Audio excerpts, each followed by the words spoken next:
প্রথমেই মেহেদি পরিবার চলে আসুন, বলতে হবে কঙ্কা ইলেকট্রিক কেটলির দাম কত? 1690 টাকা। 1690, ঠিক আছে, থ্যাংক ইউ, আপনাদের জায়গায় চলে যাবেন। এরপর বাবা এবং মেয়ে চলে আসুন, বলুন। 1650 টাকা। 1650 টাকা, থ্যাংক ইউ আঙ্কেল। এরপর মাহজাবিন এবং মা চলে আসুন,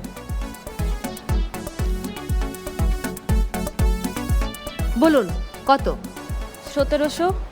1700, আপনাদের জায়গায় চলে যাবেন। দামগুলো কিন্তু খুব কাছাকাছি, 1690, 1650, 1700। ওকে, সো মেহেদি পরিবার, মেহেদি এবং সানজিদা, আপনারা বলেছেন কঙ্কা ইলেকট্রিক কেটলির দাম 1690, রাইট? ওকে। বাবা এবং মেয়ে সনি এবং সাইফুল ইসলাম, আপনারা বলেছেন 1650। মা এবং মেয়ে আপনারা বলেছেন 1700। এটার অ্যাকচুয়াল প্রাইস হচ্ছে 1790। এন্ড কংগ্রাচুলেশনস, এই পুরস্কারটি পাচ্ছে মা এবং মেয়ে।